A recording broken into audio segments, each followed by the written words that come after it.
And I now recognize the member for Peace River North. Thank you. Thank you, Mr. Speaker, and it gives me great pleasure on behalf of the constituents of Peace River North to provide some feedback on the throne speech this afternoon. First, though, I'd just want to express again how extremely proud I am to represent my riding of Peace River North, from residents from Taylor, Fort St. John, Hudson's Hope, Fort Nelson, the many hamlets, First Nations communities that are scattered amongst the approximate 170,000 square kilometers. I'd like to thank my hardworking constituency staff, Kim, Tamara, Jamie, Julie, my legislative staff here, Nick, Dion, and Stephanie, as we can all attest to. These folks do such incredible work. Finally, I'd like to thank my family, my inspiration, my wife Erin, my children Hannah and Noel, that have sacrificed so much, as everybody in this room, I'm sure, can attest to within their own families. Mr. Speaker, I've been searching for the right words to describe this throne speech. Just like itself, I'm sure it spent a great deal of time trying to find a new idea. If I had to choose one word to describe this throne speech, it would be empty. If I could choose more, it would be vague, void, lacking substance, shows little regard for rural British Columbia and the average resident of this fine province. But, Honourable Speaker, I'll use the word empty. The throne speech from this government sounds, in my opinion, more like an apology than anything else. What British Columbians have been given is nothing more than a laundry list of what happened yesterday. We are witnessing before us today, Honourable Speaker, a rudderless government, a government that has no real idea of what the heck they are doing or where they are going. They have made so many promises over the past couple years, just to get elected, I might add, and they have hardly delivered on any of these, from $10 a day daycare, the $400 renter rebate, the elimination of Surrey portables. Of these, they have accomplished zero, Mr. Speaker, in nearly 3 years. All of us in this House know that here on the floor and up in the gallery, that the speech from the throne, from any government, is the cornerstone of what we do here. It gives us direction. It maps out our vision. It outlines the vision of what we are going to be doing here. The throne speech maps out what the government is standing for. I think I'd probably have better results from Google Maps myself. Throne Speech Day was one of the most interesting, though, Honourable Speaker, as well as one of the most boring days I've had as my role as MLA. Outside, there was chaos, and I'll refrain that discussion for a little bit later. Inside, though, this chamber, during the throne speech, was a cricket party. There was zero energy in the room. As we sat and listened to back-patting and self-congratulations that sounded really no different from last year's speech. And I looked at my last year's throne speech, which unfortunately I didn't get a chance to read because government only talked about it for a couple days. But I looked at the notes in that. And today I'll be talking about almost the same stuff that was in last year's throne speech, and, Honourable Speaker, the throne speech the year before that as well. In fact, it kind of reminds me of Bill Murray's Groundhog Day, coming over and over and over. We listened to this government's record, tout the record, and claim that all is well. But again, the energy in the room was absent. Absent. A truly inspiring throne speech should harness this energy. We would have all felt it. What is most concerning, though, Mr. Speaker, is the fact that there was no vision for stimulating the economy. No real talk of job creation, encouraging connections to new markets, no vision for the future of British Columbia's resource sector, and most certainly no real vision for my riding of Peace River North. Mr. Speaker, many of my constituents, and I can talk for many rural constituents in BC, have never felt more disconnected from this government than they are feeling right now. From the government attacks on our industries to the botched handling of the Caribou, And most recently, government dealing with the treaty land entitlement, which has been completely botched in the North Peace and has caused so much division, a complete failure on the part of this government. Where are the solutions to the woes that our caucus has been raising and rallying against for months? There was no plan to offset the damage of this government's mismanagement of key files that they have inflicted over the past year. There was no plan, which is the problem. Add to this list of broken election promises, and what I see is a government that is clamoring for things that they feel proud about while not laying out a plan that British Columbians feel confident in. What is most clear is that this government seems to have no idea how to make life more affordable, which is really funny because it's the exact opposite of what they've been saying all along, to make life more affordable. Come to the north and talk to my constituents. They will give you a very different answer. In fact, life has never been more expensive for British Columbians right now. 19 new increased taxes. Everything that we have seen, everything that this government has seen as a win, such as the elimination of the MSP, has been severely tainted by their reality, Mr. Speaker. The employer's health tax is crushing small businesses of this supposed win of eliminating the MSP, which is really just rebranded into a new tax. And that's part of the issue, Mr. Speaker. Everything that this government seems to claim as a victory has a dark side that they shy away from. Jobs are another matter, that is proving to be a losing battle with this government. I'm sorry, but they cannot be trusted for a strong economy. In fact, BC has registered 7 months out of the last 8 months job losses. That's not a record to be proud of. And this is the reality of British Columbians this week, while they probably embarrassingly listened to the throne speech. You can't paper over the fact that some of these old promises are wrapped in new words. Again, looking through my throne speech last year and the year before that, this is just a regurgitation of the same stuff over and over again. And it equals British Columbians not getting ahead. People in the Peace Country, people in rural BC are falling behind. As I mentioned a moment ago, job losses are very concerning. The actual latest job numbers show another 6,000 full-time jobs gone last month. That means over the past 8 months, we have lost a total of 32,800 jobs. How is that a sustainable model, Mr. Speaker? Prices and taxes are going up. Jobs are going down. Everybody in the province loses. No plans for mining, no plans for forestry, no vision for the oil and gas sector, for the service economy, no ideas for economic development of any kind. Shocking. Scary for my riding and other rural ridings across the province to see something that we have embraced, something that has sustained our families, and indeed sustained this province, starting to go down the toilet. There's no ideas for building or for growing the sectors that build our communities and generate our shared opportunities. Just burdensome taxes, layers of red tape, and limited foresight. Mr. Speaker, I wish I could be more positive, but I cannot find anything positive in this throne speech. Where are the plans to open new global markets? Oh wait, they're closing our trade offices, I understand. I guess that one's not a priority. The vision for creating opportunities. Well, not in this throne speech.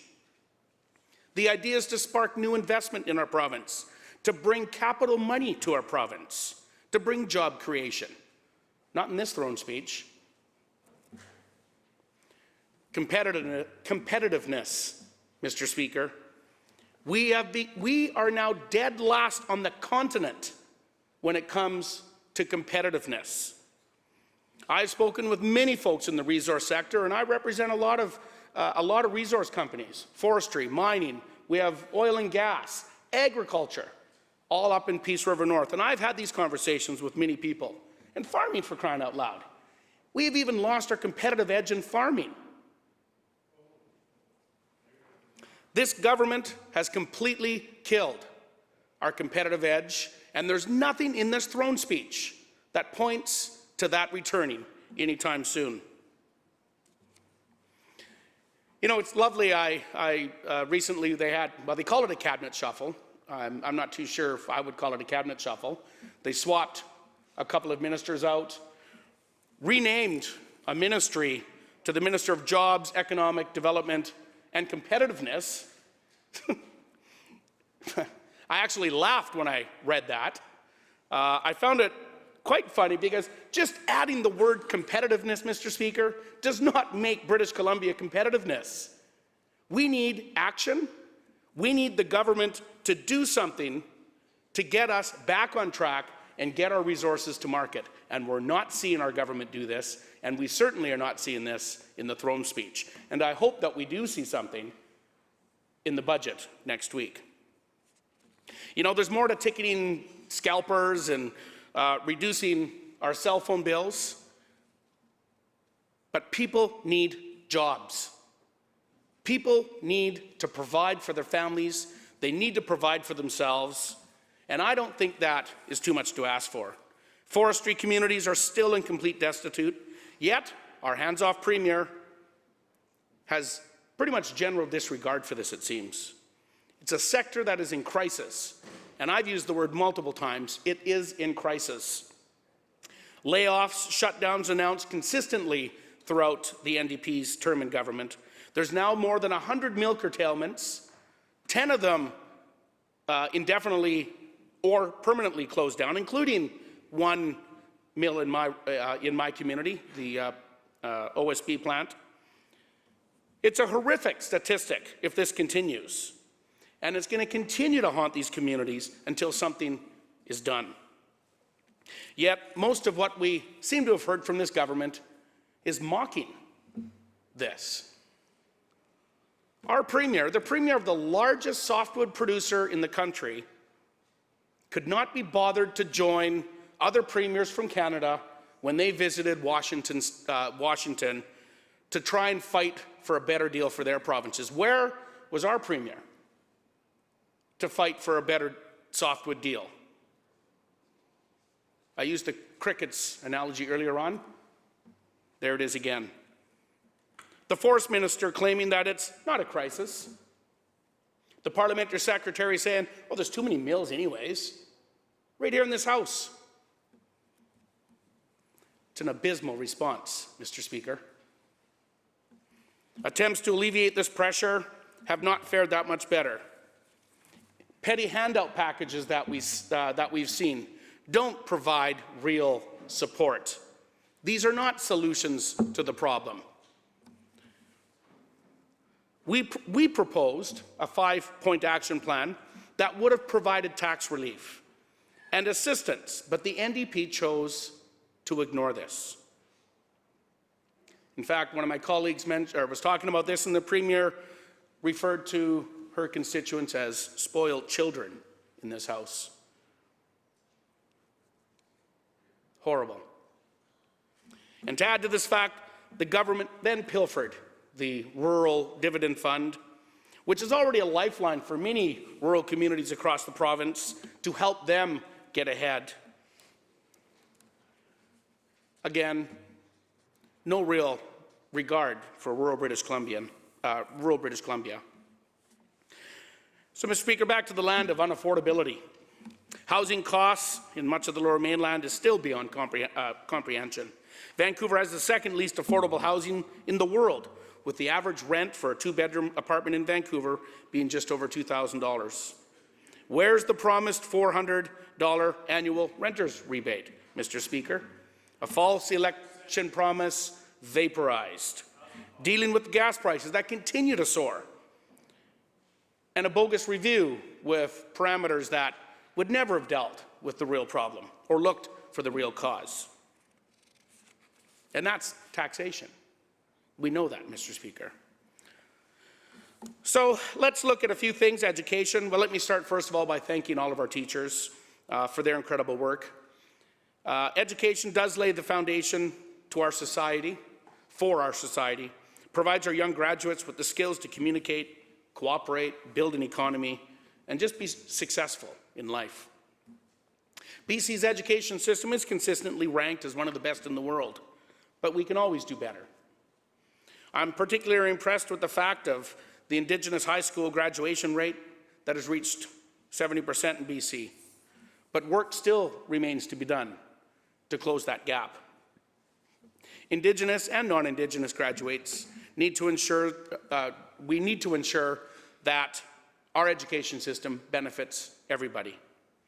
And teachers do deserve the most credit for this improvement. Without their dedication to achieving better outcomes for students, regardless of their background, we would not have the high success rates that we see today.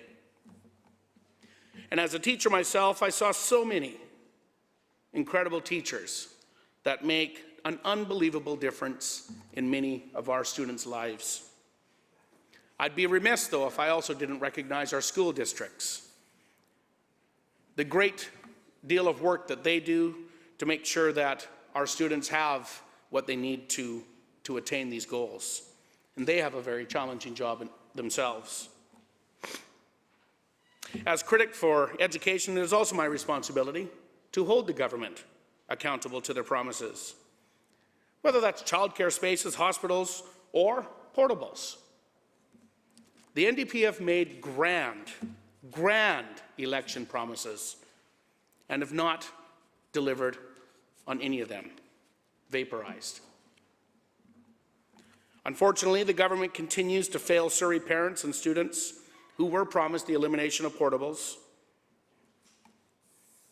In fact, at the start of the school year, there were 361 portables in the school district of Surrey alone. That's a 32% increase from the time that they promised to eliminate the portables in just 4 years. We knew all along that that promise was unattainable. But again, a false election promise was made. BC families are currently facing increased uncertainty about their futures, as this government has yet to reach a deal with BC teachers. Only sporadic meetings have taken place since the summer of 2019. Each month without meaningful contract talks brings BC students closer to the prospect of another teacher job action. We do need the minister to take action sooner than later to relieve the mounting anxiety among parents and teachers and, of course, our students.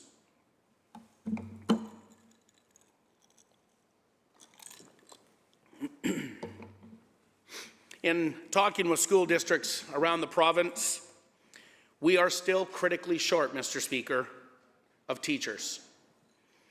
The ministry, though, seems to downplay this often and counts teachers that are teaching on a letter of permission. And this is not how we solve the teacher shortage. This isn't the fix. We need a real plan to train, to recruit, and retain teachers. And I know the government knows this, but we need to see something in the throne speech, and we need to see something in the budget next week that will directly deal with this. This is an issue. This isn't just a rural issue, but it's an issue across the province. I'd also be remiss if I didn't include the shortage of French immersion teachers. And we'll be closely watching the budget next week to make sure that there is something in there to deal with this. Housing. Some prices are going back up after a very modest decline, but prices still aren't remotely affordable. Housing starts down 40% in BC. The NDP has only built 2,400 new affordable housing units versus the, again, election promise of 114,000. Vaporized. Another election promise gone. At this rate, and we've heard this number used here before, it would take the NDP government over 100 years to fulfill this promise to build 114,000 new housing units. Nothing, though, there, nothing talked about in the throne speech to deal with the supply issue. There's nothing to encourage building. Instead, NDP taxes, red tape, yada, yada, yada, are causing project after project to be cancelled. This is not dealing with the housing crisis. Our caucus staff and their diligent work have routinely demonstrated that the figures shared by this government tend to look good, but hide the reality. Re-announcements of previously announced projects seems to be a new pastime of this government. The $10 a day childcare election promise seems to be a slow-burning failure, as only 2,055 childcare spaces have been created versus the election promise of 24,000 vaporized. I don't know, Mr. Speaker, but you can maybe see a trend here about election promises and the reality that we're seeing here today, almost 3 years after the fact. And I'm only touching on a few things. I'm sure the rest of my colleagues, as we talk about the throne speech, will come up with many of their own examples as well. Promised numbers, photo ops that seem empty. When you peek your head behind the curtain, that's where we see the reality. This is not making things affordable for British Columbians, Mr. Speaker. Quite the opposite. Mr. Speaker, as I move to conclude my remarks, what is clear is that this government is the same old NDP of past. Addicted to taxes, with no idea on how to deliver a vision for a better future for everyone that lives in British Columbia. And I hear groans across the way. The reality is, and we can see it over and over, the reality of the government failing to deliver what British Columbians need. It's clear that the NDP have no real vision, Mr. Speaker. No real vision for making life better for people, for helping families get ahead, and for making sure that we already, as a province, are ready to move forward together. And that's what my constituents in Peace River North want. They want an opportunity. They want the opportunity to provide for their families. We need this government to give this opportunity for everyone in British Columbia. Thank you, Mr. Speaker.